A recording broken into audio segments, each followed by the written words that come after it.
Hello viewers. Hello viewers. Welcome to Minute Mystery. Welcome to Minute Mystery. இது 2005 பிரிட்டன்ல Donna ஐடன் அப்படின்ற ஒரு அழகான அம்மா வாழ்ந்துட்டு இருக்காங்க. அவங்களுக்கு ஒரு ஹஸ்பண்ட் அண்ட் மகன் இருக்காங்க. அதுல மகனோட பேரு டைலன் ஈடன். கடைசி 9.25 வருடம் அந்த டோனா ஐடன் பாத்தீங்கன்னா தன்னோட ஹஸ்பண்ட் அண்ட் மகனோட செம்ம ஹாப்பியா என்ஜாய்ஃபுல்லா வாழ்ந்துட்டு இருந்தாங்க until அந்த 10வது வருஷம் நெருங்குற வரைக்கும். இப்போ பிரிட்டன்ல டோனா ஐடனோட ஹஸ்பண்டா இருக்கிற அவர் தான் டோனா ஐடனோட மகனான டைலன் ஈடனோட அப்பாவா அப்படின்னு கேட்டா அது கிடையாது அப்படின்னு தான் சொல்லியானோம். அப்ப அந்த டோனா ஐடனோட ரியல் ஹஸ்பண்ட் யாரா அப்படின்னு கேட்டீங்கன்னா அதுக்கு நம்ம கொஞ்சம் வெயிட் பண்ணி தான் ஆகணும். ஆனா என்னதான் இவர் தன்னுடைய ஃபர்ஸ்ட் ஹஸ்பண்ட் இல்ல அப்படினாலும் கடைசியா 9.25 வருஷமாம் டோனா ஐடன் இவர் கூட பிரிட்டன்ல ஹாப்பியா தான் வாழ்ந்துட்டு இருக்காங்க until 10வது வருஷம் நெருங்குற வரைக்கும். எஸ், இந்த 10 வருடம் அப்படின்ற இந்த ஒரு லைன் தான் பாத்தீங்கன்னா டோனாக்கு இருக்கிற கடைசி டெட்லைன். அந்த 10 வருஷத்துக்கு மேல அவங்களால பிரிட்டன்ல இருக்க முடியுமா அப்படின்னு கேட்டா அது கண்டிப்பா கிடையாது அப்படின்னு தான் சொல்லியானோம். எஸ், பிரிட்டன்ல அவங்களுடைய பாஸ்போர்ட் பாத்தீங்கன்னா கரெக்டா 10 வருஷத்துல எக்ஸ்பயர் ஆயிரும். அந்த 10 வருஷத்துல அந்த பாஸ்போர்ட் எக்ஸ்பயர் ஆயிடுச்சுன்னு வச்சுக்கோங்களேன், இவங்களுடைய ரியல் ஐடென்டிட்டி எக்ஸ்போஸ் ஆயிரும். அது இவங்களுக்கு ஒரு மிகப்பெரிய பிரச்சனையை கிரியேட் பண்ணிரும். சோ அதனாலதான் பாத்தீங்கன்னா அவங்க செம்ம சிவரிங்காவும் நடுநடுக்கத்தோடையும் காணப்படுறாங்க. அப்படி இருக்கிற அவங்களோட மைண்ட்ல அடிக்கடி பாத்தீங்கன்னா இதுக்கு முன்னாடி அவங்களோட லைஃப்ல செஞ்ச செம்ம த்ரில்லிங்கான ஒரு ராபரியும் அந்த ராபரிக்கு அப்புறம் நடந்த ஒரு மிகப்பெரிய சேசிங்கும் மைண்ட்ல வந்துட்டு போயிட்டு இருக்கு. அப்படி வந்து போயிட்டு இருக்கு. அந்த ஒரு டைம்ல அவங்க கண்ணு முன்னாடி பாத்தீங்கன்னா அவங்க மகனும் வந்து உட்கார்ந்துருக்கான். அந்த மகனுக்காக தான் இவங்களுடைய ரியல் ஐடென்டிட்டியை மாத்தி இப்ப ஃபேக்கான ஐடென்டிட்டில வாழ்ந்துட்டு இருக்காங்க. இப்படி இருக்கிற இந்த ஒரு சிச்சுவேஷன்ல இவங்களோட ரியல் ஐடென்டிட்டி வெளியே தெரிஞ்சிச்சு அப்படின்னா இவங்க வாழ்நாள் முழுக்க சிறைக்கு செல்ல வேண்டிய கட்டாயம் ஏற்பட்டாலும் ஏற்படும். அப்படி மட்டும் ஏற்பட்டுச்சு அப்படின்னா இவங்க ஆசையா வளர்த்துட்டு இருக்கிற தன்னோட மகனை வாழ்நாள் முழுக்க பிரிய வேண்டிய சிச்சுவேஷனும் கிரியேட் ஆகும். சோ இதுக்கு டோனா ஐடன் தயாராவே இல்ல. சோ நம்ம வாலண்டியரா போய் சரண்டர் ஆயிடலாம் அப்படின்னு சொல்லிட்டு முடிவு எடுக்கிறாங்க. ஆனா அதுலயே ஒரு மிகப்பெரிய பிரச்சனை இருக்கு. ஏன்னா இவங்க செஞ்ச தவற பாத்தீங்கன்னா அமெரிக்கால பண்ணிருக்காங்க. ஆனா இப்ப வாழ்ந்துட்டு இருக்கிறது பிரிட்டன்ல வாழ்ந்துட்டு இருக்காங்க. சோ அப்படி இருக்கிறப்ப இவங்க சரண்டர் ஆகணும் அப்படின்னா பிரிட்டன்ல இருந்து டிராவல் பண்ணி அமெரிக்காவுக்கு போகணும். அப்படி அமெரிக்காவுக்கு போறப்பே இவங்களை ஐடென்டிஃபை பண்ணி அரெஸ்ட் பண்ணிட்டாங்க அப்படின்னா அது ஒரு மிகப்பெரிய கேவாட்டிக்க கிரியேட் பண்ணிரும். சோ அந்த ஒரு சமயத்துல இவங்க என்ன பண்ணாங்க, இவங்க எதிர்பார்த்த மாதிரியே போலீஸ்ல போய் சரண்டர் ஆக முடிஞ்சா இல்ல இவங்க பண்ண மிகப்பெரிய தப்புனால ஏர்போர்ட்லயே வைத்து இவங்க சுட்டு கொல்லப்பட்டாங்களா இல்ல தன்னுடைய மகனோட சேர்ந்து கடைசி காலகட்டம் வரைக்கும் வாழ்ந்தாங்களா அப்படின்ற செம்ம த்ரில்லிங்கான ராபரி அண்ட் அம்மா மகன் கிட்ட இருக்க பாச பிணைப்பை தான் இன்னைக்கு வீடியோல பார்க்க போறோம். இந்த வீடியோ செம்ம இன்ட்ரெஸ்டிங்கா இருக்கும். சோ ஸ்கிப் பண்ணாம கடைசி வரைக்கும் வீடியோ பாருங்க. வாங்க வீடியோக்குள்ள போலாம். பாருங்க முன்னாடி சேனலை சப்ஸ்கிரைப் பண்ணுங்க. சப்ஸ்கிரைப் பண்ணி போயிடலாம். கூடவே Facebook and WhatsApp page follow பண்ணாங்களோ ஃபாலோ பண்ணிருங்க. 1972வது வருஷம் அமெரிக்கால இருக்க பஃபலோ சிட்டில பாத்தீங்கன்னா ஒரு அழகான பெண் குழந்தை பிறக்குது. அந்த பெண் குழந்தைக்கு ஒரு பேரு வைக்கிறாங்க. அதுதான் ஹெதர் டால்சீஃப். இந்த ஹெதரோட அம்மா அப்பா பத்தி சொல்லணும்னா இவங்க சரியான ட்ரக் அடிக்ட். சோ அதனாலேயே பாத்தீங்கன்னா இவங்களுக்கு கல்யாண வயசு வர்றதுக்கு முன்னாடி இவங்க கல்யாணம் பண்ணிட்டு குழந்தையும் பெற்றெடுத்துறாங்க. சோ அமச்சூரான ஏஜ்ல குழந்தைய பெற்றெடுத்தாலே அந்த குழந்தையை எப்படி வளர்க்கணும்னு இவங்களுக்கு தெரியாது இல்லையா. சோ அதனாலே இந்த ஹெதரை பாத்தீங்கன்னா இவங்க பிறந்ததுல இருந்து பெருசா கண்டுக்கிற மாட்டேன்றாங்க. அது மட்டும் கிடையாது, இவங்க ட்ரக் அடிக்ட் இல்லையா. அதனாலே பாத்தீங்கன்னா அடிக்கடி இவங்க ஃப்ரெண்ட்ஸை கூப்பிட்டு வீட்டுல வச்சு சரக்கு அடிக்கிறது, போதைப் பொருளை யூஸ் பண்றதுன்னு சொல்லிட்டு பல விஷயங்களை பண்ணிட்டு இருந்திருக்காங்க. சோ இந்த ஒரு விஷயம் சின்ன வயசுல இருந்து ஹெதர் வளர்றப்பே பாத்தீங்கன்னா அவளுடைய மனசை பயங்கரமா பாதிக்குது. சோ அதுவே பாத்தீங்கன்னா ஹெதர்ட்ட இருக்க கொஞ்சம் கொஞ்சம் ஹாப்பினஸையும் கம்ப்ளீட்டா பறிக்குது. அது மட்டும் கிடையாது, அம்மா அப்பாவோட பாசம் அப்படின்றது என்னன்னு தெரியாம தான் வளரவே செய்றா. அப்படி வளர்ந்துட்டு இருக்கப்பே இவங்க அம்மா அப்பா தான் அமச்சூரான ஏஜ்லயே கல்யாணம் முடிச்சிட்டாங்க இல்லையா. சோ அதனாலே ஒரு ஸ்டேஜுக்கு மேல அவங்க ரெண்டு பேர் கடையிலேயே முட்டலும் மோதிரம் அளவுக்கு அதிகமாகி டைவர்ஸ் ஆயிட்டு போயிடுறாங்க. அதுல அவங்க அம்மா பாத்தீங்கன்னா சான் பிரான்சிஸ்கோக்கு ஓடி போயிடுறாங்க. அவங்க அப்பா பாத்தீங்கன்னா பஃபலோலயே வாழ்ந்துட்டு இருக்காரு. ஆனா இப்போதைக்கு ஹெதர் பாத்தீங்கன்னா வேற வழியே இல்லாம அவங்க அப்பா கூட தான் வாழ்ந்துட்டு இருக்காங்க. அப்படி வாழ்ந்துட்டு இருக்கப்பே அவங்க அப்பா பாத்தீங்கன்னா இன்னொரு பொண்ணையும் ஒய்ஃப்னு சொல்லிட்டு அவங்க வீட்டுக்கு கூட்டு வராரு. அதாவது ஹெதரோட சித்தி இப்ப வீட்டுக்குள்ள என்டர் ஆகுறாங்க. சோ ஏற்கனவே பாத்தீங்கன்னா வீட்டுல எந்த ஒரு பாச பிணைப்பும் இல்லாம தான் ஹெதர் சின்ன வயசுல வாழ்ந்துட்டு இருக்காங்க இல்லையா. அப்படி இருக்கிறப்ப சித்தி மட்டும் வந்து பாசத்தை கொட்டிடவா போறாங்க. அவங்களும் பாத்தீங்கன்னா ஹெதர் மேல வெறுப்பை தான் கொட்டுறாங்க. நீங்க எல்லாம் எதுக்கு இன்னும் இந்த வீட்டுல இருக்க, உன்னை பார்த்தாலே வெறுப்பாகுது, முதல்ல இந்த வீட்டை விட்டு வெளியில போ அப்படின்னு சொல்லிட்டு எப்ப பார்த்தாலும் அடிய போட்டுட்டே இருப்பாங்களாம். சோ அதுவே பாத்தீங்கன்னா ஹெதரை இன்னமும் கொஞ்சம் டிப்ரெஷனுக்கு கொண்டு போகும். ஆனா என்னத்த டிப்ரெஷன் ஆனாலும் இப்போதைக்கு அவங்க அப்பாவை விட்டா இவளை பாத்துக்கிறதுக்கு இந்த பஃபலோல வேற யாரும் கிடையாது இல்லையா. அவங்க அம்மாவை பார்க்க போகணும்னா சான் பிரான்சிஸ்கோக்கு போகணும், அதுக்கு காசு வேணும் இல்லையா. ஆனா சின்ன வயசுல காசு சம்பாதிக்க முடியாது இல்லையா. சோ அதனாலே எவ்வளவு கஷ்டப்பட்டாலும் அவங்களுடைய டைமுக்காக வெயிட் பண்ணிட்டே இருக்காங்க. இப்படியே காலங்களும் ஓடுது. 1987 வருது. அந்த டைம்ல இவங்களுக்கு 16 வயசு ஆகுது. சோ அந்த ஒரு டைம்ல இவங்க கொஞ்சம் ஏன் பண்ணிட்டு சான் பிரான்சிஸ்கோக்கு ஓடி போயிடுறாங்க. சோ அங்க போயிட்டு தன்னுடைய அம்மாட்ட கொஞ்ச நாள் வாழ்றாங்க. அப்படி வாழ்ந்துட்டு இருக்கப்பே நர்சிங் அசிஸ்டன்ட்ல சர்டிபிகேட்டும் வாங்கிடுறாங்க. சோ அதனாலேயே பாத்தீங்கன்னா இவங்க கிளினிக்ல ஒர்க் பண்றதுக்கான ஆப்பர்ச்சுனிட்டியும் கிடைக்குது. சோ அந்த ஒரு ஜாப் பாத்தீங்கன்னா இவங்களுக்கு போதுமான அளவுக்கு காசை கொடுக்குது. சோ அதனாலேயே பாத்தீங்கன்னா இவங்க இண்டிபெண்டா ஹாப்பியா வாழ ஆரம்பிக்கிறாங்க. ஆனா அப்படி வாழ்றது ரொம்ப நாள் நீடிக்கல. ஏன்னா இப்படி ஒர்க் பண்ணிட்டு இருக்க இந்த ஒரு கிளினிக்ல பாத்தீங்கன்னா இவங்க யாருக்கு ட்ரீட்மெண்ட் கொடுப்பாங்கன்னு பாத்தீங்கன்னா HIV-யால பாதிக்கப்பட்ட நோயாளிகள் இருப்பாங்க பாத்தீங்களா, அவங்களுக்கு தான் ட்ரீட்மெண்ட் கொடுத்துட்டு இருப்பாங்க. அப்படி ட்ரீட்மெண்ட் கொடுக்குற மேக்ஸிமம் பேஷண்ட் பாத்தீங்கன்னா 20 வயசுக்கு உட்பட்டவங்களா தான் இருப்பாங்க. இந்த ஒரு வயசு பாத்தீங்கன்னா எதனோட வயசோட ஒத்து போகுது இல்லையா. சோ அதனாலே அங்க ட்ரீட்மெண்ட்டுக்கு வர எல்லா பொண்ணுகளோட ஹெதர் பாத்தீங்கன்னா ஃப்ரெண்ட்ஷிப்பா பழக ஆரம்பிச்சிருவாங்க. அப்படி பழகிட்டு இருக்கப்பே அங்க ட்ரீட்மெண்ட்டுக்கு வர பேஷண்ட்ஸ் இறந்தும் போயிருவாங்க. சோ இது பாத்தீங்கன்னா கூட கொஞ்சம் மனவலியை ஹெதருக்கு கொடுக்கும். ஏன்னா இவங்க கூட பாசமா இருக்க யாருமே பாத்தீங்கன்னா ரொம்ப நாள் இவங்க கூட இருக்க மாட்டேன்றாங்க இல்லையா.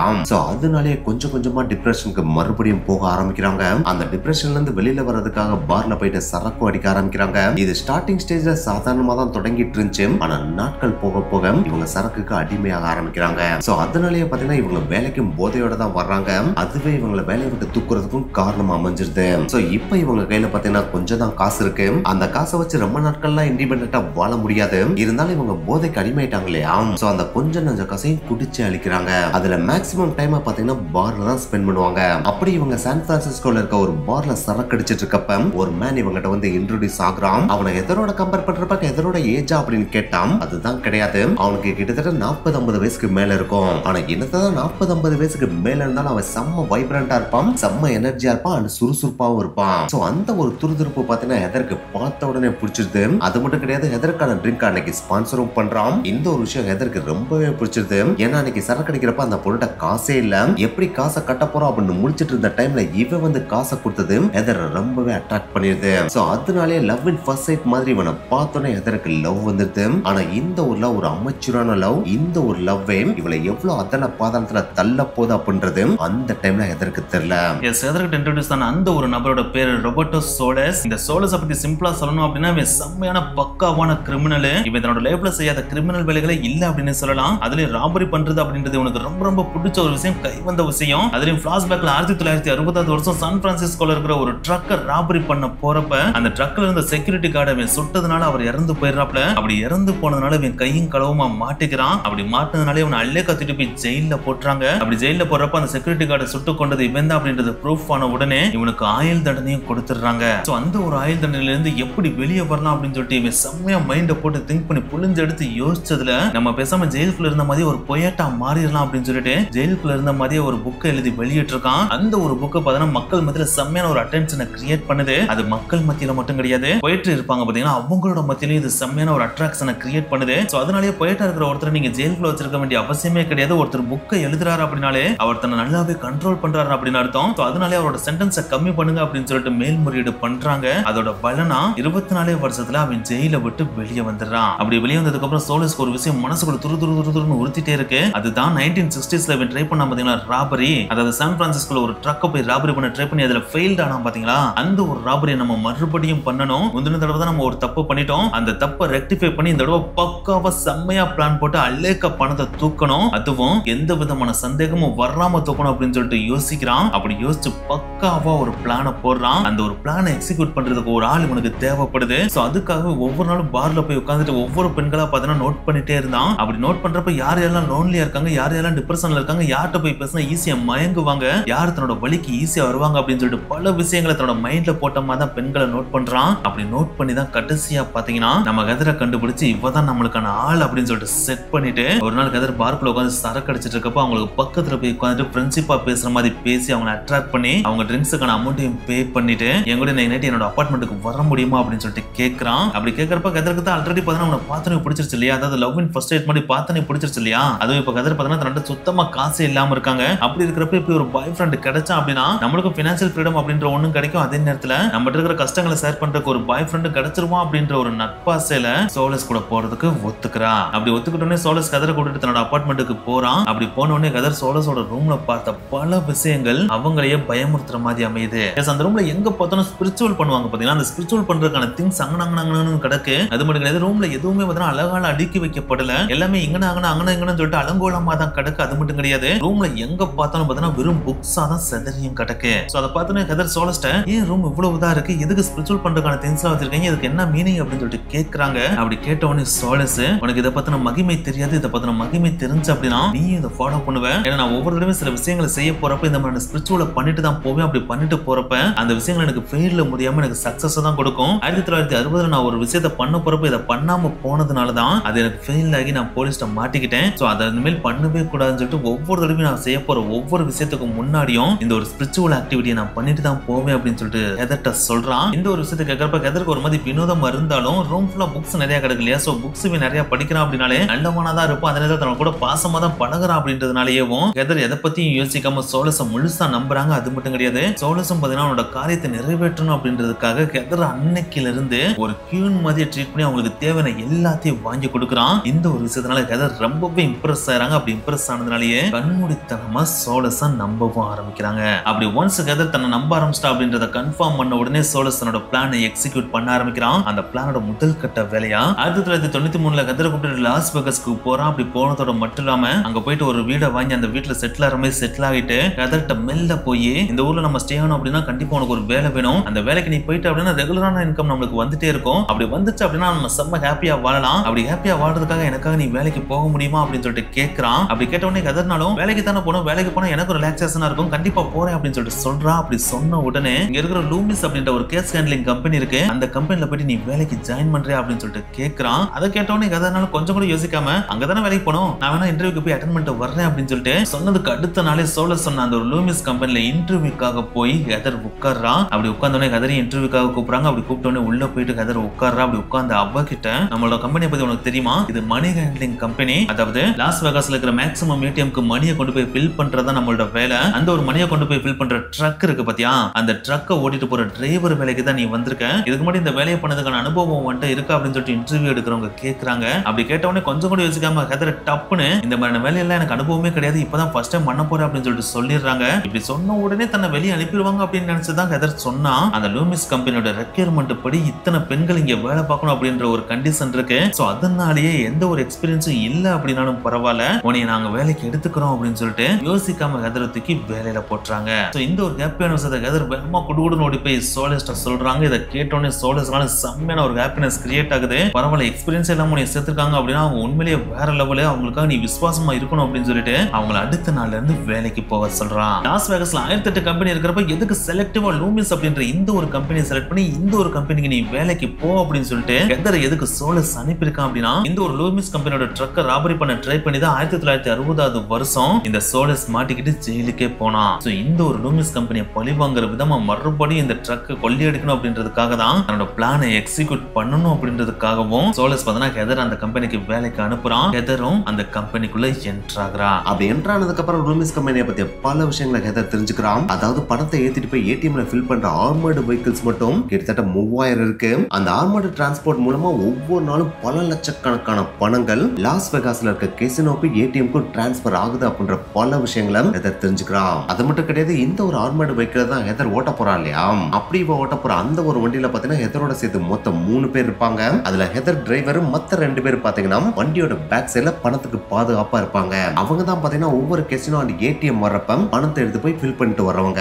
சோ இந்த ஒரு வண்டியில இந்த 2 பேரோட சேர்த்து தான் ஹெதர் ஒர்க் பண்ணிட்டு இருக்கான். அப்படி ஒர்க் பண்ணிட்டு இருக்கப்ப இவ லாஸ் வேகாஸ்க்கு புதுசு இல்லையா, அதுவும் அந்த காலகட்டத்துல எல்லாம் கூகுள் மேப் அப்படின்ற ஒண்ணு கிடையாது இல்லையா. சோ அதனாலே அவளுக்கு லாஸ் வேகாஸ்ல எக்கச்சக்க ரூட் தெரியவே தெரியாது. அந்த ரூட் எல்லாத்துலயும் இவ கரெக்டா போறதுக்கு மத்த 2 பேர் தான் அவளுக்கு ஹெல்ப் பண்ணவே செய்வாங்க. சம்டைம்ஸ் எல்லாம் பாத்தீங்கன்னா இவங்களை இறக்கிட்டு போன இடத்துக்கு மறுபடியும் ரிட்டர்ன் ஆகிறதுக்கு வழி தெரியாம வேற ஒரு ரூட்ல போயிருவான். அப்படி போனதுக்கு அப்புறம் இவங்க 2 பேர் தான் கைட் பண்ணி அந்த இடத்துக்கே வர வைப்பாங்க. ஆனா என்னதான் வழி தெரியாத மாதிரி அங்கிட்டு போயிட்டு வர்ற மாதிரி வந்தாலும் இவளுடைய இன்னசென்ஸ் அண்ட் கள்ளங்கப்படம் இல்லாத மாதிரி முகத்தை வச்சுக்கிறது பாத்தீங்கன்னா அந்த 2 பேருக்கு ஹெதர் மேல பெருசா டவுட்டை கிரியேட் பண்ணவே இல்ல. சோ இப்படிதான் ரெகுலரா தன்னுடைய ஒர்க் பண்ற மாதிரி ஹெதர் பண்ணிட்டே இருக்கான். அப்படி பண்ணிட்டு இருக்கப்பே ஒவ்வொரு நாள் சாயங்காலம் வீட்டுக்கு போறப்பையும் பாத்தீங்கன்னா இன்னைக்கு கம்பெனில என்ன நடந்துச்சு, எவ்வளவு மணி டிரான்ஸ்பர் பண்ணாங்க, எத்தனை ட்ரக் வெளியில போச்சு, எங்க ட்ரக் எந்தெந்த ரூட் வழியெல்லாம் போச்சு, எந்தெந்த ஏடிஎம் எல்லாம் பணத்தை போய் ஃபில் பண்ணோம், நாங்க எவ்வளவு பணத்தை ஃபில் பண்ணோம் அப்படின்னு சொல்லிட்டு பல விஷயங்களை சோலஸ்ட சொல்லிட்டே இருப்பான். சோ இப்படி இவ சொல்ற பல விஷயங்களை சோலஸ் நோட் பண்ணிட்டே இருப்பான். அப்படி நோட் பண்றப்ப சும்மாலாம் நோட் பண்ண மாட்டான். எந்த ரூட்ல போறப்ப செக்யூரிட்டி ரொம்ப கம்மியா இருக்கு, எந்த ரூட்ல போனா நம்ம ஈஸியா ராபரி பண்ணிட்டு வந்துடலாம் அப்படின்ற பல விஷயங்களை திங்க் பண்ண மாட்டான். ஹெதர்ட்ட கேட்டுட்டே இருப்பான். சோ இந்த மாதிரி ஒரு பக்கம் ஹெதர் அங்க வேலைக்கு அனுப்பிட்டு அங்க என்ன நடக்குது அப்படின்றத கேட்டுட்டு இருந்தாலும் இன்னொரு பக்கம் ஹெதர் ராபரிக்கு ப்ரிப்பேர் பண்ணணும் இல்லையா. சோ அதுக்காகவே தான் யாருன்றத ஹெதர்ட்ட வெளிப்படுத்தணும் அப்படின்றதுக்காக ஒரு நாள் நைட்டு சடனா ஹெதர் தூங்கிட்டு இருக்கப்ப அவளை எழுப்பிவிட்டு நீ உடனே இப்ப என் கூட கார்ல வரும், நான் சொல்றது செய்யணும் அப்படின்னு சொல்றான். இதை கேட்டோன்னே ஹெதர்க்குனால ஒண்ணுமே புரியல. எங்க போறோம், என்ன பண்ண போறோம் அப்படின்னு சொல்லிட்டு கேட்கிறான். அதை சொல்றதுக்குலாம் இப்ப எனக்கு டைம் இல்ல, நீ உடனே கார்ல ஏறி என் கூட வா அப்படின்னு சொல்லிட்டு கூட்டு போறான். அப்படி கூட்டு போறாவே ஒரு மாலுக்கு முன்னாடி போய் காரை நிப்பாட்டுறான். அப்படி நிப்பாட்டின உடனே நீ கார்ல கீயை வச்சுட்டு ரெடியாரு, நான் சிக்னல் கொடுத்துட்டு வந்த உடனே நம்ம கார் எடுத்துட்டு பயங்கர ஃபாஸ்டா போயிடணும் அப்படின்னு சொல்றான். இதை கேட்டோன்னே ஹெதர்னாலும் நீ என்ன சொல்ற எனக்கு ஒண்ணுமே புரியல அப்படின்னு சொல்றான். அதுக்கு சோலஸ் கொஞ்ச நேரம் வெயிட் பண்ண உனக்கே புரிஞ்சிடும் அப்படின்னு சொல்லிட்டு மாலுக்குள்ள போறான். அப்படி போன அவன் அடுத்த சில நிமிடங்களே மாலுக்குள்ள இருந்து குடுக்குடுன்னு ஓடி வெளியில வர்றான். வந்துடுறான். அப்படி வெளியில வந்தவன் காருக்குள்ள ஒரு கேஷ் லாக்கரை தூக்கி போடுறான். அதுக்குள்ள எக்கச்சக்கமான பணம் இருக்கு. சோ அதை தூக்கி போட்டோடனே டக்குன்னு கார்ல ஏறி உட்காந்து ஃபாஸ்டா காரை ஓட்டு அப்படின்னு ஹெதர்ட்ட சொல்றான். ஹெதர்க்குனாலும் அந்த டைம்ல ஒண்ணுமே புரியல. ஏன் என்னாச்சு, எதுக்கு இதை தூக்கிட்டு வந்தா, ஏன் இப்படிலாம் பண்ற அப்படின்னு கேக்குறான். அதுக்கு சோலஸ், நீ எதிர்பார்க்கிற மாதிரி நான் ரொம்ப நல்லவெல்லாம் கிடையாது, நான் ஒரு திருடன். ஆனா என்னதான் திருடனா இருந்தாலும் எனக்கு உன்னை ரொம்ப பிடிச்சிருக்கு. சோ நீ எப்பயுமே நான் கைவிட மாட்டேன்னு நான் நம்புறேன். என் நம்பிக்கை நீ வீணடிச்சிட மாட்டேல. இல்ல நான் பண்றது தப்புன்னு உனக்கு தோணுச்சுன்னா என்ன இந்த கார்க்குள்ளே வச்சு லாக் பண்ணிட்டு இந்த காரை இங்கே நிப்பாட்டு, இங்க இருந்து நீ கிளம்பிடு. போலீஸ் வந்து என்ன புடிச்சிட்டு போயிட்டோம். இல்ல நீ என்னை உண்மையா லவ் பண்றேன்னா காரை உடனே இங்க இருந்து எடு அப்படின்னு சொல்றான். அப்படி சொன்ன உடனே எதற்கு வேற வழியே இல்ல. எதர் இவனை உயிருக்கு உயிரா லவ் பண்றான். சோ அதனாலே கொஞ்சம் கூட யோசிக்காம காரை சரட்டு அங்க இருந்து எடுத்துட்டு கிளம்புறான். இந்த ஒரு விஷயம் சோலஸ்க்கு உச்சக்கட ஹாப்பினஸ் கொடுக்குது. ஏன்னா அவ எதிர்பார்த்ததே இந்த ஒரு மொமெண்ட் தானே. சோ இனிமேல் இவட்ட நம்மளுடைய பிளான சொல்லலாம் அப்படின்னு சொல்லிட்டு வீட்டுக்கு போனோடனே ஹெதர்ட்ட தன்னுடைய பிளான டீடைலா சொல்றான். அதாவது இப்ப நம்ம பண்ணதெல்லாம் சாம்பிள் ராபரி தான், ஆனா இனிமேல் நம்ம பண்ண போறதுதான் பெரிய ராபரி. அதாவது நீ இப்ப ஓட்டிட்டு இருக்க லூமிஸ் கம்பெனியோட ட்ரக் இருக்கு பாத்தியா, அதைத்தான் நம்ம ராபரி பண்ண போறோம். அதுக்கு நீ தான் ஹெல்ப் பண்ண போற அப்படின்னு சொல்றான். இத கேட்டோன்னே ஹெதர்க்குனாலும் ஒண்ணுமே புரியல. ஏன்னா அந்த ட்ரக்ல எப்பயுமே ஹெதரை தாண்டி 2 பேர் இருப்பாங்க பாத்தீங்களா, அவங்க கிட்ட எப்பயுமே கன் இருக்கும். அப்படி இருக்க அவங்களை ஏமாத்திட்டு இந்த ட்ரக்கை திருடிட்டு வரணும் அப்படின்னா அதுக்கு வாய்ப்பே கிடையாது இல்லையா.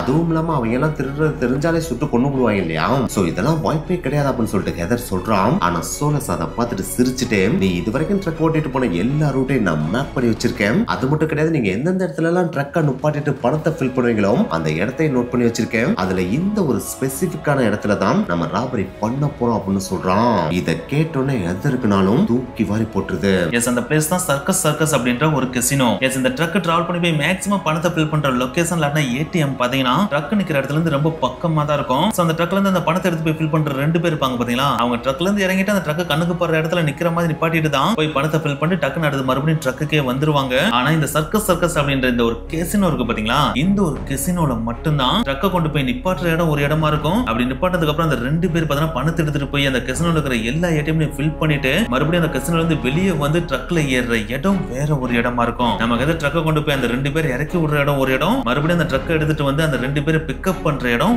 வேற ஒரு இடமா இருக்கும். சோ இந்த ஒரு லூப் கோட தான் நம்ம யூஸ் பண்ண போறோம் அப்படின்னு சொல்லிட்டு சோலேஸ் கதட்ட சொல்றான். அது கேட்டோடனே கதனால எனக்கு ஒண்ணுமே புரியல, தெளிவா சொல்லு அப்படின்னு சொல்லிட்டு கேக்குறான். அப்படி கேட்ட உடனே சோலேஸ், ஒண்ணுமே இல்ல, இந்த சர்க்கஸ் கசினோல எந்த இடத்துல போய் நீ ட்ரக்கை பார்க் பண்ணுவ, பேஸ்மெண்ட்ல தானே பார்க் பண்ணுவ. அப்படி பார்க் பண்ண உடனே அந்த 2 பேர் என்ன பண்ணுவாங்க, அவங்களுக்கு தேவையான பணம் எல்லாத்தையுமே பார்த்தா சூட்கேஸ்ல ஃபில் பண்ணிட்டு கசினோக்குள்ள என்டர் ஆயிருவாங்களா. அப்படி என்டர் ஆனதுக்கு அப்புறம் அந்த கசினோக்குள்ள வித்தியாசமான லொகேஷன்ல கிட்டத்தட்ட 8 இடத்துல ஏடிஎம் இருக்கும். அந்த 8 ஏடிஎம்ல இவங்க நடந்து போய் தான் பணத்தை ஃபில் பண்ணவே செய்வாங்க. அப்படி ஃபில் பண்றதுக்கு அளவுக்கு அதிகமான டைமும் தேவைப்படும். அந்த டைம்ல நீ என்ன பண்ணுவ, அந்த பேஸ்மெண்ட்ல இருந்து ட்ரக்கை மறுபடியும் எடுத்துட்டு வந்து அந்த கசினோட ஃப்ரண்ட்டுக்கு கொண்டு வந்து நிப்பாட்டுவா இல்லையா. அப்படி நிப்பாட்டினதுக்கு அப்புறம் அந்த கசினோக்குள்ள இருக்கிற 8 ஏடிஎம்ல அவங்க பணத்தை ஃபில் பண்ணதுக்கு அப்புறம் வெளியே வந்த உடனே அந்த ட்ரக்ல ஏறி உங்களை சேர்ந்து கிளம்பிடுவாங்க இல்லையா. சோ இந்த ஒரு இடத்துல தான் நம்ம ப்ளே பண்ண போறோம். நீ பேஸ்மெண்ட்ல நிப்பாட்டின உடனே அந்த 2 பேரும் பணத்தை எடுத்துட்டு வெளியே போனதுக்கு அப்புறம் அந்த ட்ரக் எடுத்துட்டு நீ நேரா மறுபடியும் அவங்களை பிக்கப் பண்ற பாயிண்ட்டுக்கு போகாம நான் சொல்ற அந்த பாயிண்ட்டுக்கு காரை ஓட்டிட்டு வந்துரு. ஏன்னா அந்த பணத்தை ஃபில் பண்ண போற அந்த 2 பேர் 8 ஏடிஎம்ல ஃபில் அப் பண்ணி முடிக்கிறதுக்கே கிட்டத்தட்ட 1 மணி நேரத்துக்கு மேல ஆகும். அந்த 1 மணி நேரத்துக்குள்ள நான் சொல்ற லொகேஷனுக்கு நீ ட்ரக்கை ஓட்டிட்டு வந்துட்ட அப்படின்னா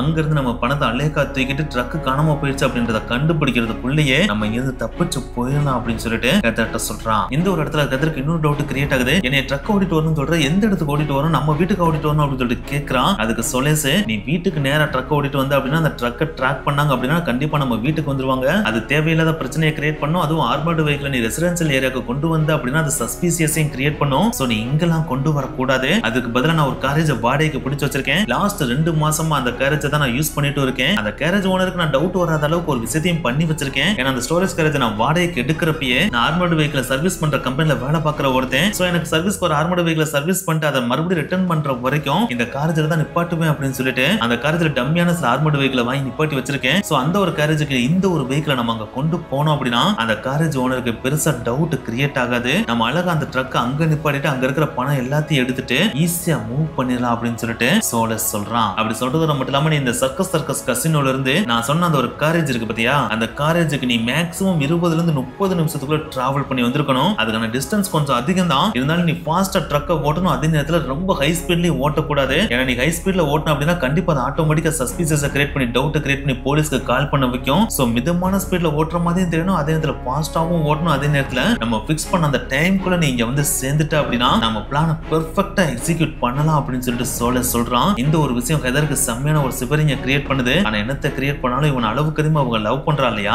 சோ அதனால இவன் சொல்றது எதையுமே மறுக்க முடியாம இந்த பிளானுக்கு ஓகே சொல்றான். அப்படி ஓகே சொன்ன உடனே அந்த சர்க்கஸ் கசினோல இருந்து இவனோட கேரேஜ் இருக்கு பாத்தீங்களா, அந்த கேரேஜுக்கு இன்பிட்வீன் டிஸ்டன்ஸ் 20 ல இருந்து 30 நிமிஷத்துக்குள்ள கிராஸ் பண்றதுக்கான ட்ரைனிங் அடுத்த நாள்ல இருந்து ஹெதருக்கு சோலஸ் கொடுக்க ஆரம்பிச்சிட்டான். சோ சோலஸ் அடுத்த நாட்கள் எவ்வளவு ஃபாஸ்டா ஓட்ட முடியுமோ, அது எவ்வளவு நிதானமா ஓட்ட முடியுமோ, சஸ்பென்ஸ் கிரியேட் பண்ணாம ஓட்ட முடியுமோ அதுக்கேற்ற மாதிரி ட்ரைனிங் எடுக்கிற. அப்படி ட்ரைனிங் எடுத்து அவன் எதிர்பார்த்த மாதிரி அந்த டைம்குள்ள வந்து ரீச் ஆற மாதிரி பக்காவா ட்ரைனிங் ஆயிடுறா. அப்படி ட்ரைனிங் ஆன உடனே இவங்க எக்ஸிக்யூட் பண்றதுக்கான நாளையும் ஃபிக்ஸ் பண்றாங்க. அந்த ஒரு நாளும் வருது. அந்த ஒரு நாள் வழக்கம் போல தன்னோட அபார்ட்மெண்ட் வீட்ல இருந்து கிளம்பி ஹெதர் லூமிஸ் கம்பெனிக்கு போறா. அப்படி போறப்ப இவ கூட ஒர்க் பண்ற அந்த 2 பேர் இருக்காங்க பாத்தீங்களா, அவங்களுக்கு அன்னைக்கு காலையிலே ஹெதரை பாக்குறப்ப சம்திங் ஃபிஷியா ஃபீல் ஆகுது. ஏன்னா அவ என்னைக்குமே வழக்கமா போட்டு வர ஷூக்கு பதிலா வேற ஒரு ஷூ அன்னைக்கு போட்டு வந்திருக்கான். சோ அதை பார்த்த உடனே நேரா போயிட்டு அந்த கம்பெனியோட மேனேஜர்ட்ட இவங்க அதை இன்ஃபார்ம் பண்ணிருக்காங்க. ஆனா இருந்தாலும் இவ இது வரைக்கும் பார்த்தா இன்னசென்ஸா தானே இருந்திருக்கா. சோ அதனால மேனேஜர் அதை பெருசா கண்டுக்காம, ஏங்க அந்த ஷூ ஏதாச்சும் பிரச்சனையா இருந்திருக்கும், அதனால இதை மாத்தி போட்டு வந்திருப்பாங்க, இதெல்லாம் பெருசா பாக்குறீங்க, இதெல்லாம் கண்டுக்காம போய் வேலையை பாருங்க, எனக்கு நிறைய ஃபில் பண்ண வேண்டியிருக்கு,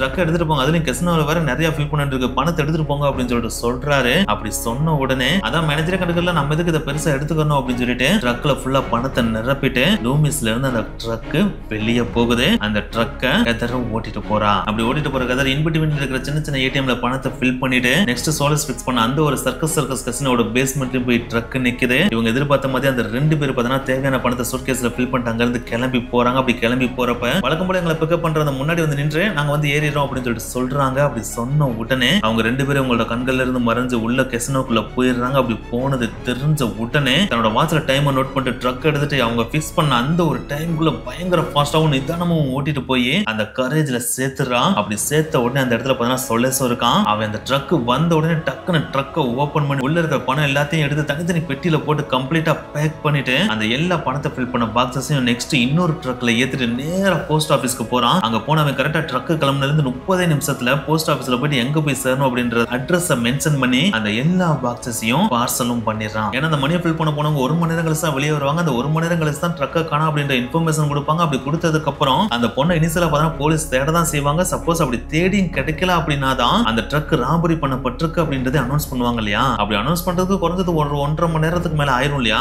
சோ 1.5 மணி நேரத்துக்கு மேல ஆனதுக்கு அப்புறம் தான் இப்படி எக்கச்சக்கமான பாக்ஸ் வந்திருக்கு அப்படின்றது போஸ்ட் ஆபீஸ்க்கு தெரிஞ்சு அப்படின்னா அங்கதான் அவங்க சந்தேகப்படுவாங்க இல்லையா. ஆனா இப்போதைக்கு அந்த போஸ்ட் ஆபீஸ்ல இருக்கிற யாருமே சந்தேகப்படுறதுக்கான வாய்ப்பு ரொம்ப கம்மி இல்லையா. ஏன்னா எந்த விதமான சஸ்பிஷியஸும் இங்க கிரியேட் ஆகல அப்படின்னா இவரோட ஓன் பார்சல் தான் அனுப்புறாரு அப்படின்னு நினைச்சு இதை அனுப்பிடுவாங்க இல்லையா. சோ அதனாலதான் பாத்தீங்கன்னா 30வது நிமிஷமே அந்த எல்லா பணம் இருக்கிற பாக்ஸஸையும் போய் போஸ்ட் ஆபீஸ்ல போய் போஸ்ட் பண்றான். அதுவும் பாத்தீங்கன்னா அர்ஜென்ட்டா நீங்க உடனே போஸ்ட் பண்ணு சொல்லிட்டு எக்ஸ்பிரஸ் போஸ்டையும் சூஸ் பண்றான். அப்படி போஸ்ட் பண்ண சொல்லிட்டு இவன் வெளியே வந்து அடுத்த காமன் நேரத்திலேயே இவன் மென்ஷன் பண்ணி அந்த டெஸ்டினேஷன் அட்ரஸ் நோக்கி அந்த பாக்ஸஸ் எல்லாமே பறக்க ஆரம்பிக்குது. இப்படி ஒரு பக்கம் போஸ்ட் பண்ணிட்டு வெளியே வந்த உடனே சோலஸ் கதரை கூட்டிட்டு வேகமா அபார்ட்மெண்ட்டுக்கு போய் தனக்கு தேவையான திங்ஸ் எல்லாத்தையும் எடுக்க சொல்றான். அப்படி எடுக்க சொன்ன உடனே கதர் சோலஸை பார்த்து பணத்தை சேஃப்டியா எங்கேயும் அனுப்புறேன்னு சொல்லிட்டு அனுப்பிட்டேன். ஆனா இப்போ நம்ம எப்படி இங்க இருந்து தப்பிக்க போறோம்? ஏன்னா என்னோட எல்லா ஐடென்டிட்டியுமே லூமிஸ் கம்பெனிக்கு தெரியும். சோ அவங்க நேரா இந்த அபார்ட்மெண்ட்டுக்கு தான் வருவாங்க. சப்போஸ் நான் இங்க இல்ல அப்படின்னாலும் நான் இந்த சிட்டிக்குள்ள தான் எங்கேயாச்சும் இருக்க போறேன். அப்படி தூக்குனாங்க அப்படின்னா நான் ஜெயிலுக்கு போயிருவேன் இல்லையா அப்படின்னு சொல்லிட்டு பதற ஆரம்பிக்கிறாங்க. அப்படி பதற கதரை பார்த்து சோலஸ் கட்டி பிடிச்சு நீ ஒன்னும் பயப்படவே பயப்படாத, எனக்காக நீ இவ்வளவு பெரிய ஹெல்ப் பண்ணிருக்க. சோ உன்னை அவ்வளவு சீக்கிரமா நான் விட்டுட்டு போகவே மாட்டேன். இவ்வளவு பக்காவா பிளான் போட்டு கொள்ளையடிச்சேன்னா இதுக்கு பிளான் போட மாட்டேனா? நம்ம எப்படி தப்பிச்சு போகணுன்றதெல்லாம் பிளான் போடாமையா இருப்பேன். நீ கொஞ்சம் கூட பதற்றப்படாத, மைண்ட் ரிலாக்ஸா வச்சுக்க, எதுவுமே நடக்காத மாதிரி கேஷுவலா இரு. நம்ம இன்னும் 1/4 மணி நேரத்துல ஏர்போர்ட்டுக்கு போக போறோம், அங்க இருந்து பறந்து கிளம்ப போறோம் அப்படின்னு சொல்லிட்டு சொல்றான். இந்த ஒரு விஷயம் ஹெதருக்கு சுத்தமா புரியவே இல்ல. ஏன்னா மேக்ஸிமம் 1.25 மணி நேரத்துல இந்த ஒரு நியூஸ் ஸ்ப்ரெட் ஆக ஆரம்பிச்சிடும். ஒன்ஸ் அப்படி ஸ்ப்ரெட் ஆக ஆரம்பிச்சிருச்சு அப்படின்னா என்னோட போட்டோவை எல்லா நியூஸ் சேனல்லையும் எல்லா போலீஸ்காரங்களுக்கும் அனுப்பிட்டுருவாங்க. அப்படி அனுப்பிட்டாங்க அப்படின்னா எல்லா இடத்துலயும் என்னை தேட ஆரம்பிச்சிருவாங்க. அப்படி இருக்கிறப்ப நான் ஏர்போர்ட்டுக்கு போனேன் அப்படின்னா என்னை அலேக்கா நோட் பண்ணி தூக்கிடுவாங்களா அப்படின்னு சொல்லிட்டு சொல்றான். அப்படி சொன்ன உடனே சோலஸ் நீ ரொம்ப திங்க் பண்ற, ரொம்பலாம் திங்க் பண்ணாத, உனக்கு தேவையான திங்ஸ் மட்டும் எடுத்து வச்சுட்டு என் கூட வா அப்படின்னு சொல்லிட்டு கதரை சமாதானப்படுத்திட்டு சோலஸ் கதரை கூப்பிட்டுட்டு நேரா ஏர்போர்ட்டுக்கு போறான். அப்படி போறதுக்குள்ளேயே பாத்தீங்கன்னா கிட்டத்தட்ட 1 மணி நேரத்துக்கு மேல ஆயிருது. அப்படி 1 மணி நேரத்துக்கு மேல ஆன உடனே அந்த சைடு பாத்தீங்கன்னா கெசினோக்குள்ள பணத்தை ஃபில் பண்ண 2 பேர் வெளியே வர்றாங்க. அப்படி வெளியே வந்து அவங்க எப்பயுமே ஏற அந்த ஒரு இடத்துல ட்ரக்க காணோம் அப்படின்றதை நோட் பண்றாங்க. அப்படி நோட் பண்ண உடனே கதரோட போனுக்கு ரீச் பண்றாங்க. எங்கேயாச்சும் வழி மாறி போயிட்டாரா அப்படின்ற சந்தேகத்தோட ரீச் பண்றாங்க.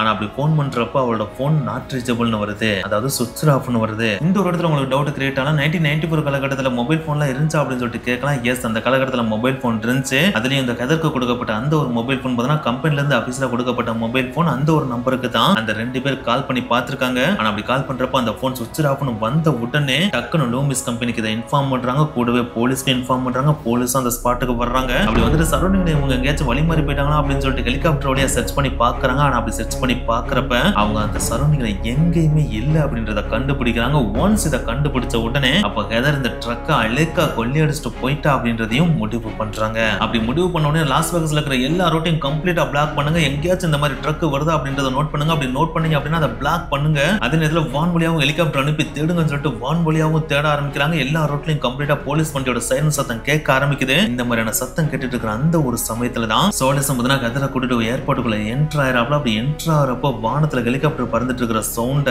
ஹெதரால கேட்கவும் முடியுது. சரௌண்டிங்ல எக்கச்சக்கமான போலீஸ் வண்டியோட சைரனையும் கேட்க முடியுது. சோ இந்த ஒரு விஷயம் அவளுக்கு அளவுக்கு அதிகமான பதற்றத்தை கிரியேட் பண்ணுது. ஆனா அந்த ஒரு பதற்றத்தை காம் டவுன் பண்ண மாதிரியே சோலேஸ் ஹெதரை கூப்பிட்டு நீ ஒன்னும் பயப்படாத, நம்ம ரெகுலரா போற பேசஞ்சர் பிளைட்ல எல்லாம் பறக்க போறதே கிடையாது, நான் நம்மளுக்குன்னு எக்ஸ்க்ளூசிவா ஒரு பிரைவேட் ஜெட்டையே வர சொல்லிட்டேன் அப்படின்னு சொல்லிட்டு ஹெதர்ட்ட சொல்றான். இந்த ஒரு விஷயம் ஹெதருக்கு செம்ம ஷாக்கிங்கா அமையுது. எஸ் சோலேஸ் பாத்தீங்கன்னா 2 வாரத்துக்கு முன்னாடி ஒரு பிரைவேட் ஜெட்டை இன்னைக்கு டேல இந்த டைத்துக்கு வரணும்னு ஃபிக்ஸ் பண்ணி வச்சிருந்தான். அவன் ஃபிக்ஸ் பண்ண அந்த ஒரு டைமுக்கு கரெக்டா அந்த பிரைவேட் ஜெட்டும் அந்த ஏர்போர்ட்ல வந்து நிக்குது. சோ அந்த ஒரு பிரைவேட் ஜெட்ல ஏறதுக்காக தான் இப்ப ஹெதரை கூப்பிட்டுட்டு சோலேஸ் போறான். இந்த ஒரு இடத்துல உங்களுக்கு ஒரு பெரிய டவுட்டே கிரியேட் ஆகும். ஏன்னா இப்பதான் போலீஸ் சர்ச் பண்ண ஆரம்பிச்சிட்டாங்க இல்லையா?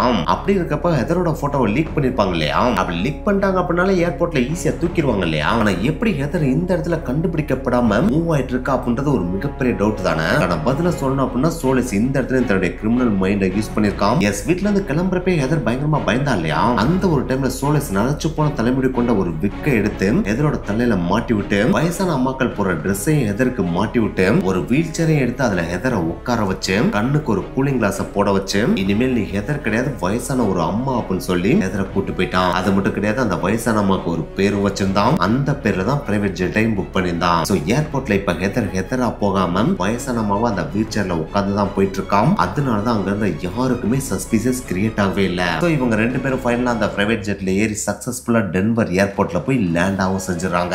ஒன்ஸ் டென்வர் ஏர்போர்ட்ல போய் லேண்ட் ஆனோடனே அங்க இருந்து ஒரு டாக்ஸியை பிடிச்சி பக்கத்துல ஏற்கனவே புக் பண்ணியிருந்த ஹோட்டலுக்கு போய் அங்க இருக்க ரூம்ல ட்ரெஸ் சேஞ்ச் பண்ணிடுறாங்க. ஒன்ஸ் ட்ரெஸ் சேஞ்ச் பண்ண அடுத்த நிமிடமே அங்க இருந்து கிளம்பி மியாமிக்கும் போயிடுறாங்க. சோ ஒரு பக்கம் போலீஸும் FBI-யும் லாஸ் வேகாஸ்ல தேடிட்டு இருக்க அந்த ஒரு டைம்ல இன்னொரு பக்கம் பாத்தீங்கன்னா இவங்க அசால்ட்டாம் டென்வருக்கு போய் டென்வர்ல இருந்து மியாமிக்கே போயிட்டாங்க. சோ மியாமிக்கு இவங்க ரீச் ஆன அடுத்த சில மணி நேரங்கள்லயே பாத்தீங்கன்னா லாஸ் வேகாஸ்ல இவர் போஸ்ட் ஆபீஸ்ல போட்ட அந்த பார்சலும் மியாமியை ரீச் ஆயிடுது. ஒன்ஸ் அங்க ரீச் ஆனோடனே அந்த பார்சல் எல்லாத்தையும் எடுத்துட்டு இவர் மியாமில புக் பண்ணிருந்த அந்த ரூமுக்கு கொண்டு வந்துடுறாப்ல. அப்படி கொண்டு வந்தோடனே அந்த எல்லா பணத்தையும் எடுத்து பாக்குறப்ப அவங்க 2 பேருக்கும் செம்ம ஹாப்பினஸ் கிரியேட் ஆகுது. ஆனா அந்த ஹாப்பினஸ் ரொம்ப நாட்கள்லாம் நீடிக்கல. ஏன்னா இவ்வளவு பெரிய ராபரி பட்ட பகல்ல ஒரு பெண்ணால நடந்திருக்கு இல்லையா? சோ அதனாலே ஹெதரை பத்தி இன்ஃபர்மேஷன் கொடுத்தா ரிவார்டு கொடுக்கப்படும் அப்படின்னு சொல்லிட்டு மீடியால ஹெதரோட போட்டோவை பப்ளிஷ் பண்ணிடுறாங்க. சோ அதனாலே அமெரிக்கா ஃபுல்லா பாத்தீங்கன்னா ஹெதரோட போட்டோவும் பப்ளிஷ் பண்ணப்படுது. சோ அதனாலே இதுக்கு மேலே ஹெதர் வெளியில நடமன்னா அது பெரிய பிரச்சனையை கிரியேட் பண்ணிடும் அப்படின்னு சொல்லிட்டு இனிமே நீ ரூம் விட்டு வெளியில வரவேனா நான் எல்லாத்தையும் பாத்துக்கிறேன் அப்படின்னு சொல்லிட்டு சொல்றான். அது மட்டும் கிடையாது, நம்ம தங்குறதுக்கான ஒரு சேஃபான பிளேஸை நான் தேடிட்டு இருக்கேன் அப்படின்னு ஹெதர்ட்ட சொல்றான். சோ அப்படி சொன்னதுக்கு அப்புறம் அடுத்த 1 மாதங்களுக்கு பாத்தீங்கன்னா ஹெதர் ஒரு ரூமுக்குள்ளேயே தான் அடைஞ்சு கிடக்காம். அவளோட வேலை பாத்தீங்கன்னா காலையில எந்திரிக்கிறது, சாப்பிடுறது, குளிக்கிறது, டிவி பாக்குறது தான் ரொட்டீனா நடந்துகிட்டே இருக்கு. அப்படி இந்த மாதிரி ஹெதர் தன்னுடைய ரொட்டீனை கண்டினியூ பண்ணிட்டு இருக்கப்பே அடுத்த மாதமே பாத்தீங்கன்னா அந்த கேரேஜோட ஓனர் இருக்காரு பாத்தீங்களா, அவர் 1 மாசத்துக்கு மேல இந்த கேரேஜ் ஓபன் ஆகாமே இருக்கத பார்த்தோன்னே அவருக்கு டவுட் வந்துருது. அப்படி டவுட் வரப்பதான் இந்த ஒரு நியூஸையும் கேள்விப்படுறாரு. அதுல பாத்தீங்கன்னா ஹெதரோட போட்டோ இருந்துச்சு இல்லையா? சோ அந்த போட்டோவை பார்த்தோன்னே ஆத்தாடி இந்த பொண்ணு அன்னைக்கு இங்க வந்துச்சுல, அப்ப கொள்ளையர்களாடா, இவங்களுக்கு போய் நம்ம கேரேஜ கொடுத்துட்டோம், இதை உடனே போலீஸ்க்கு இன்ஃபார்ம் பண்ணு சொல்லிட்டு போலீஸ்க்கு இன்ஃபார்ம் பண்றாப்ல. போலீஸும் FBI-யும் அந்த கேரேஜ ரீச் பண்ணி அந்த கேரேஜ செக் பண்றாங்க. அப்படி செக் பண்றப்ப அதுக்குள்ள அந்த ட்ரக் இருக்கதையும் கண்டுபிடிச்சிடறாங்க. அது மட்டும் கிடையாது, இந்த கேரேஜ வாடகைக்கு எடுத்ததையும் ஹெதர் கிடையாது சோலேஸ் அப்படின்றதையும் போலீஸ் இப்ப கண்டுபிடிச்சிடறாங்க. சோ இந்த சோலேஸ் அப்படின்ற பேரை கேட்டோன்னே இந்த பேர்ல ஏதாவது கிரிமினல் ரெக்கார்டிங்ஸ் இருக்கா அப்படின்னு சொல்லிட்டு தேடி பாக்குறாங்க. அப்படி தேடி பாக்குறப்பதான் ஆல்ரெடி ராபரி பண்ணிட்டு ஜெயிலுக்கு போயிருக்கா அப்படின்ற விஷயத்தையும் கண்டுபிடிக்கிறாங்க. சோ அதனாலே ஹெதரோட சேர்த்து இப்ப இவனையும் மோஸ்ட் வாண்டட் லிஸ்ட்ல சேர்த்துறாங்க. சோ அப்படி சேர்த்தோன்னே இப்ப ஹெதரோட சேர்ந்து சோலேஸும் அந்த ரூம்குள்ளேயே அடைஞ்சு கிடக்க ஆரம்பிக்கிறான். சோ இப்படியே இந்த ரூம்குள்ளேயே கிடந்தா வேலைக்கே ஆகாது, நம்ம இதுல இருந்து தப்பிச்சே ஆகணும் அப்படின்னு சொல்லிட்டு சோலேஸ் ஒரு பொண்ணோட ஹெல்ப் நாடுறான். அந்த பொண்ணோட பேர் தான் மார்லின். இந்த பொண்ணும் பாத்தீங்கன்னா செம்ம யங்கான பொண்ணு. அந்த பொண்ணு சோலேஸோட ரொம்ப க்ளோஸாவும் பழகுது. அதுதான் பாத்தீங்கன்னா ரூம்குள்ளேயே அடைஞ்சு கிடக்கிற இவங்களுக்கு தேவையான பொருட்களை வெளியில இருந்து வாங்கிட்டு வந்து இவங்களுக்கு கொடுக்கும். அப்படி கொடுக்கறப்ப சோலேஸ் கூட அது க்ளோஸாவும் பழகும். இது ஹெதருக்கு செம்மையான கடுப்பை கிரியேட் பண்ணுது. ஏன்னா ஹெதர் சோலேஸை பயங்கரமா லவ் பண்றா இல்லையா, அதனாலே செம்ம கடுப்பாகிறான். ஆனா என்னதான் இவ கடுப்பானாலும் சோலேஸோட நினைப்பு ஃபுல்லா நம்ம இங்க இருந்து எப்படியாச்சும் தப்பிச்சாகணும் அப்படின்றதுலதான் இருக்கு. சோ அதனாலே மார்லினோட உதவி மூலமா கரீபியன் சீல இருக்க மார்டினிக் அப்படின்ற பிளேஸ்க்கு, அதாவது தீவுக்கு சோலேஸ் இப்ப மார்லின் கூட ஷிஃப்ட் ஆயிடுறான். சோ இப்ப மியாமில இருக்க அந்த ரூம் ரூமுக்குள்ள அடைஞ்சு கிடக்குறது நம்ம ஹெதர் மட்டும்தான். இப்படியே கொள்ளையடிச்சதுல இருந்து 2 மாதங்களும் கிடக்குது. FBI இவங்களை எங்கெங்கயோ தேடி பாக்குறாங்க, ஆனா இவங்களை கண்டுபிடிக்கவே முடியல. ஃபைனலா இவ்வளவு பணத்தை இவங்க கொண்டு போயிருக்காங்க அப்படின்னா பார்சல் பண்ணி தான் கொண்டு போயிருப்பானுங்க. அப்ப இதை கண்டிப்பா இவங்க கொரியர் மூலமா தான் அனுப்பியிருக்கணும். சோ எல்லா கொரியர் கம்பெனி அண்ட் போஸ்ட் ஆபீஸை நம்ம செக் பண்ணி பார்த்தோம் அப்படின்னா கண்டிப்பா நம்மளுக்கு துப்பு கிடைக்கும் அப்படின்னு சொல்லிட்டு செக் பண்ணி பாக்குறாங்க. அப்படி இவங்க செக் பண்ணதோட பலனா போஸ்ட் ஆபீஸ்ல இருந்து அந்த பணம் டிரான்ஸ்பர் ஆயிருக்கு அப்படின்றதை கண்டுபிடிக்கிறாங்க. ஒன்ஸ் அதை கண்டுபிடிச்சோன்னே அதோட டெஸ்டினேஷன் மியாமி அப்படின்றதை கண்டுபிடிக்கிறாங்க. அப்படி மியாமின்றதை கண்டுபிடிச்சோன்னே மியாமில கம்ப்ளீட்டா இறங்கி சர்ச் பண்ணி பாக்குறாங்க. இது பாத்தீங்கன்னா ஹெதருக்கு உச்சக்கட்ட பயத்தை கொடுக்குது. சோ அதனாலேயே ஹெதருக்கு என்ன பண்றதுன்னு தெரியல, எப்படி சோலஸை கான்டாக்ட் பண்றதுன்னு தெரியல, எப்படியோ மாட்டிக்கிற போறோம் அப்படின்ற ஒரு பதற்றத்தோடய அந்த அபார்ட்மெண்ட் ரூம்குள்ள இருக்கா. அப்படி இருந்துட்டு இருக்க அந்த ஒரு டைம்ல கதவை தட்டுற சவுண்டு கேக்குது. அப்படி சவுண்டு கேட்டோடனே இவன் மெல்ல போய் கதவை ஓபன் பண்றா. அப்படி ஓபன் பண்றப்ப அது போலீஸா இருந்துச்சு அப்படின்னா கண்டிப்பா கையும் களவுமா மாட்டிக்கிறோம்ன்ற பயத்தோட தான் ஓபன் பண்றா. ஆனா அப்படி ஓபன் பண்ணி பாக்குறப்ப அந்த கதவுக்கு முன்னாடி வந்து நின்றது சோலஸா இருக்கான். சோ அவனை பார்த்த உடனே கட்டி பிடிச்சு கதறி கதறி அழுகுறா. என்ன விட்டுட்டு இப்படி போயிட்டே அப்படின்னு சொல்லிட்டு கதறா. அப்படி கதறின உடனே எல்லாம் நம்மளோட நன்மைக்காக எல்லாத்தையும் பண்ணு, நீ உடனே உன்னோட திங்ஸ் எல்லாத்தையும் பேக்கப் பண்ணு, போலீஸ் இங்க வந்துட்டாங்கன்றது எனக்கு நல்லாவே தெரியுது. சோ நம்ம உடனே இங்க இருந்து கிளம்பி கரிபியன் சீக்கு போகணும் அப்படின்னு சொல்லிட்டு கதர் அங்க இருந்து கூட்டிட்டு அலெக்கா கரிபியன் சீல இருக்கிற மார்டினிக்கு கூட்டு போயிடறான். அங்க கூட்டு போனதுக்கு அப்புறம் தான் அவங்களுக்கே தெரியுது இவ்வளவு நாள் சோலஸ் கூட தங்கி இருந்ததே இந்த மார்டின் அப்படின்ற அந்த ஒரு பொண்ணுதான் அப்படின்றது. அவங்க 2 பேரும் க்ளோஸா இருக்காங்கன்றதே அவ பாத்துறான். இது செம்மையான ஒரு ஜெலஸ கெதருக்கு கிரியேட் பண்ணுது. இருந்தாலும் சோலஸை விட்ட இப்போதைக்கு பாதுகாப்புக்கு வேற யாருமே கிடையாது அப்படின்றதுனால இதை பார்த்தும் பார்க்காத மாதிரி சகிச்சுக்கிட்டு இருக்கா. அப்படி இருக்கிற அந்த ஒரு டைம்ல அந்த கெதர் இங்க வந்து அந்த ஒரு டைம்ல மார்லிங் அப்படின்ற அந்த ஒரு பொண்ணு இருக்காங்க பாத்தீங்களா, அவங்க உடனே சோலஸ் பாய் சொல்லிட்டு அங்க இருந்து கிளம்பி போயிடுறாங்க. சோ அதை பார்த்தோன்னே கெதருக்கு இன்னும் கொஞ்சம் சந்தோஷம் கிடைக்குது. சரி நம்ம வழியில இருந்து அவ கிளம்பி போயிட்டா, இனிமேல் எனக்கு சோலஸ் கடையில எந்த விதமான பிரச்சனையும் கிடையாது, நாங்க ஜாலியா இருப்போம் அப்படின்னு சொல்லிட்டு ஜாலியா கரிபியன் சீல வாழ்ந்துட்டு இருக்காங்க. அப்படி வாழ்ந்துட்டு இருக்கப்பயே கெதர் பிரெக்னன்ட்டும் ஆயிடுறா. இந்த ஒரு விஷயம் கெதருக்கு செம்மையான ஒரு கவலையை கொடுக்குது. ஏன்னா ஆல்ரெடி பார்த்தா இவளே பயந்து பயந்து வாழ்ந்துட்டு இருக்கா, எங்க போகணும்னு தெரியாம வாழ்ந்துட்டு இருக்கா இல்லையா. அதுவும் இல்லாம அவளோட அடுத்த நிமிட வாழ்க்கைக்கு உத்தரவாதமும் கிடையாது இல்லையா, எப்ப வேணாலும் ஜெயிலுக்கும் போலாம் இல்லையா. அப்படி இருக்கிறப்ப பிரெக்னன்சி ஆன இந்த ஒரு விஷயம் அவளுக்கு கவலையை தான் கொடுக்குது. இருந்தாலும் தன்னுடைய குழந்தையை அபாசனம் பண்ணக்கூடாது அப்படின்றதுக்காக அதை அபாசனம் பண்ணாம இருக்கான். இன்னொரு பக்கம் FBI பாத்தீங்கன்னா மியாமில அங்கிட்டு இங்கிட்டு தேடி பாக்குறாங்க, எல்லா பக்கமும் சர்ச் பண்ணி பாக்குறாங்க. கடைசி இந்த அபார்ட்மெண்ட்ல தான் ரூம் எடுத்து தங்கிருக்காங்க அப்படின்றதையும் கண்டுபிடிச்சு அங்க போயும் பாக்குறாங்க. ஆனா அங்கேயும் ஹெதரும் இல்ல சோலஸும் இல்ல. சோ இது பாத்தீங்கன்னா FBIக்கு உச்சக்கட்ட ஏமாற்றத்தை கொடுக்குது. இன்னொரு பக்கம் சோலஸ் ஹெதரும் பாத்தீங்கன்னா நம்ம இங்கேயே பெர்மனண்டா தங்கவும் முடியாது, இங்கேயும் போலீஸ் வந்து செர்ச் பண்றதுக்கான வாய்ப்பு அதிகம். சோ முடிஞ்ச அளவுக்கு வேற ஏதாச்சும் ஒரு கண்ட்ரிக்கு நம்ம டிராவல் பண்ணி போயானோம், அந்த கண்ட்ரி என்னன்றதை நான் தேடிட்டு இருக்கேன் அப்படின்னு சொல்லிட்டு சோலஸ் கம்ப்ளீட்டா செர்ச் பண்ணி கடைசியா நெதர்லாந்துல இருக்கிற ஆம்ஸ்டர்டாமுக்கு போயிடலாம் அப்படின்னு சொல்லிட்டு முடிவு பண்றான். அப்படி முடிவு பண்றதோட மட்டும் இல்லாம ஃபேக் பாஸ்போர்ட் ரெடி பண்ணி அங்க இருந்து கெதரை பார்த்தா ஆம்ஸ்டர்டாமுக்கு கூட்டு போயிடுறான். அப்படி கூட்டு போன அடுத்த 8 மாசத்துல கெதருக்கு பார்த்தா ஒரு அழகான ஆண் குழந்தை பிறக்குது. அப்படி ஆண் குழந்தை பிறந்த அந்த ஒரு டைம்ல கெதர் அவரோட உண்மையான பேர்ல வாழவும் இல்ல, அவனோட மகனுக்கு உண்மையான பேரும் வைக்கல. இவங்க 2 பேருமே பார்த்தா ஃபேக்கான ஐடென்டிட்டில தான் வாழ ஆரம்பிக்கிறாங்க. அந்த ஃபேக்கான ஐடென்டிட்டில கெதரோட நேம் எமிலியோ மார்டின், அவரோட மகனோட பேரு டோனி மார்டின். சோ இந்த ஃபேக்கான நேம்ல தான் வாழ்ந்துட்டு இருக்காங்க. அப்படி வாழ்ந்துட்டு இருக்கப்பே பார்த்தா சோலஸ் இன்னொரு விஷயத்தையும் பண்றான். ஏன்னா அது வரைக்கும் பார்த்தா மார்லின் அப்படின்ற ஒரு பொண்ணு கூட தான் டச்ல இருந்தான். ஆனா இங்க நெதர்லாந்துக்கு வந்ததுக்கு அப்புறம் இன்னொரு பொண்ணை வேற கூப்பிட்டு தன்னோட வீட்டுக்கு வந்துடுறான். அதை பாக்குறப்பதான் ஹெதருக்கே ஒரு மாதிரி ஃபீல் ஆக ஆரம்பிச்சிருது. இவன் நம்மள உண்மையான லவ் பண்ணவே இல்ல, இவனோட வேலைக்கு நம்ம தேவை அப்படின்றதுனாலதான் நம்மள யூஸ் பண்ணிருக்கான். ஒன்ஸ் அவனோட வேலை முடிஞ்ச உடனே அடுத்தடுத்து வேற ஒரு பொண்ணு கூட பழக ஆரம்பிக்கிறான். அந்த பொண்ணுகளையும் இவனோட வேலைக்காக தான் யூஸ் பண்ண போறான். சோ இதுக்கு மேலே நம்ம இவன் கூட இருந்தோம் அப்படின்னா நம்மளோட பையனை நம்மளால ஒழுங்கா வளர்க்கவும் முடியாது, இந்த சொசைட்டில நல்ல ஒரு இடத்துக்கு தன்னோட பையனை கொண்டு போகவும் முடியாது. சோ இதுக்கு மேலே இவன் கூட இருந்தா வேலைக்காகாது, நம்ம வேற எங்கேயாச்சும் மூவ் ஆகலாம். ஆனா அப்படி மூவ் ஆனோம் அப்படின்னா தனக்குன்னு காசு வேணும் அப்படின்னு சொல்லிட்டு அதுக்கப்புறம் ஆம்ஸ்டர்டாம்ல பார்த்தா கிடைக்கிற வேலைக்கு போயிட்டு டே அண்ட் நைட்டா ஒர்க் பண்ணி கொஞ்சம் கொஞ்சமா காசை சேர்த்து வச்சு அங்க அவ பிடிச்ச ஒரு ஃப்ரெண்டு மூலமா பிரிட்டனுக்கு மூவ் ஆகிறதுக்கான ஃபேக் பாஸ்போர்ட்டையும் ரெடி பண்றான். அந்த பாஸ்போர்ட்ல இவரோட பேரு டோனா, அவரோட பையனோட பேரு டைலன். சோ அந்த ஒரு ஃபேக்கான பாஸ்போர்ட் எடுத்துட்டு தான் அங்க இருந்து பிரிட்டனுக்கு மூவ் ஆகுறான். அங்க மூவ் ஆனதுக்கு அப்புறம் அங்க இருந்த ஒரு நபரோட பழக்கம் ஏற்பட்டு அவரோட கல்யாணமும் முடிச்சுக்கிறான். ஆனா இங்க இருந்த ஒரு மிகப்பெரிய சிக்கலே இவ எடுத்து அந்த ஒரு பாஸ்போர்ட்டோட வேலிடிட்டியே பார்த்தீங்கன்னா 10 வருஷம் தான். ஒன்ஸ் அந்த 10 வருஷம் முடிஞ்சிருச்சு அப்படின்னா பாஸ்போர்ட் எக்ஸ்பயர் ஆயிரும். ஒன்ஸ் எக்ஸ்பயர் ஆயிடுச்சுன்னா அதை ரெனுவல் பண்ணும் இல்லையா, அப்படி ரெனுவல் பண்றப்போ ப்ரூஃப்லாம் கேட்பாங்க இல்லையா, அப்படி ப்ரூஃப் கேட்கறப்ப அவட்ட அந்த நேம்க்கான ப்ரூஃப் இல்ல அப்படின்னா இவளோட சந்தேகத்தின் மேல போலீஸ் பிடிப்பாங்க. அப்படி போலீஸ் பிடிச்சாங்க அப்படின்னா இவளோட பாஸ்ட ரெஃபர் பண்ணி பாக்குறப்ப இவ கிரிமினல்ன்றது தெரிஞ்சு வரும். ஒன்ஸ் கிரிமினல் அப்படின்றது தெரிஞ்சிருச்சு அப்படின்னா யூஎஸ் அனுப்பி இவளுக்கு கடுமையான தண்டனையும் வாங்கி கொடுத்துருவாங்க இல்லையா. சோ அந்த ஒரு பதற்றத்தோட தான் நம்ம இன்ட்ரோல சொன்ன மாதிரி என்ன பண்றது எது பண்றதுன்னு தெரியாம வேற வழியே இல்லாம இதுக்கு மேலே நம்ம பயந்து பயந்து வாழ்ந்தோம் அப்படின்னா வாழ்நாள் முழுக்க பயந்துதான் வாழணும், தன்னோட பையனையும் நல்லா வளர்க்க முடியாது அப்படின்னு சொல்லிட்டு வேற வழியே இல்லாம நம்ம யூஎஸ்கே போயிட்டு சரண்டர் ஆயிடலாம் அப்படின்னு சொல்லிட்டு லாஸ் வேகாஸ்ல இருக்கிற ஒரு நல்ல வக்கீலுக்கு ஒரு லெட்டர் எழுதி அனுப்புறான். அந்த ஒரு லெட்டர்ல தான் யாரு, தான் இதுக்கு முன்னாடி என்ன பண்ணேன், எப்படி எங்கெங்கெல்லாம் டிராவல் பண்ணேன், இப்போ மறுபடியும் நான் சரண்டர் ஆகணும்னு ஆசைப்படுறேன், அப்படி சரண்டர் ஆனா எனக்கான தண்டனை கம்மியா கிடைக்குமோ அதே நேரத்துல என்னோட பையனோட பாதுகாப்புக்கும் உத்தரவாதம் கிடைக்கணும், கூடுதலா என் பையனுக்கு அமெரிக்கன் சிட்டிசன்ஷிப்பும் கிடைக்கிறதுக்கு உதவி பண்ண முடியுமா அப்படின்னு பல கேள்விகளை கேட்டு லெட்டர் அனுப்புறான். இந்த ஒரு லெட்டர் படிச்ச உடனே லாயர் மறுபடியும் இன்னொரு லெட்டர் அனுப்புறாரு. அதுல நான் சொல்ற மாதிரி நீ செஞ்ச அப்படின்னா உனக்கான தண்டனையும் கம்மியா வாங்கி தர முடியும், அதே நேரத்துல உன் பையனுக்கும் சிட்டிசன்ஷிப் வாங்கி தர முடியும் அப்படின்னு சொல்றாரு. அதுல என்ன சொல்லிருக்காருன்னா, நீ போலீஸோட கண்கள்ல படாம போலீஸ் கிட்ட மாட்டாம பிரிட்டன்ல இருந்து கிளம்பி அமெரிக்காவுக்கு வந்து லாஸ் வேகாஸ்க்கு ரீச் ஆயிட்டு அங்க இருக்கிற கோர்ட்ல நம்ம சப்மிட் ஆயிட்டோம் அப்படின்னா, அதாவது ஆஜர் ஆயிட்டோம் அப்படின்னா நம்ம வாலண்டியரா வந்து சரண்டர் ஆன மாதிரி தான் மீனிங் ஆகும். அப்படி மீனிங் ஆயிடுச்சு அப்படின்னா உனக்கு கொடுக்கப்படுற தண்டனை கம்மியா என்னால வாங்கி கொடுக்க முடியும் அப்படின்னு சொல்றாரு. அதை கேட்டோன்னே எந்த ஏர்போர்ட்டுக்கு வரணும்னு சொல்லிட்டு எல்லா டீட்டெயிலும் கெட் பண்ணிடுறா. அப்படி கெட் பண்ண உடனே பிரிட்டன்ல இருந்து கிளம்பி அமெரிக்காவுக்கும் போற. அங்க போயிட்டு ஏர்போர்ட்ல இறங்கின உடனே பாஸ்போர்ட் வெரிஃபிகேஷன் பண்ணிட்டு தானே வெளியே வரணும். அப்படி பாஸ்போர்ட் வெரிஃபிகேஷன் பண்ற அந்த ஒரு இடத்துல பாத்தீங்கன்னா தன்னை ஒரு பிரிட்டிஷ்காரி மாதிரியே காமிக்கணும் அப்படின்றக்காகவே லாஸ்ட்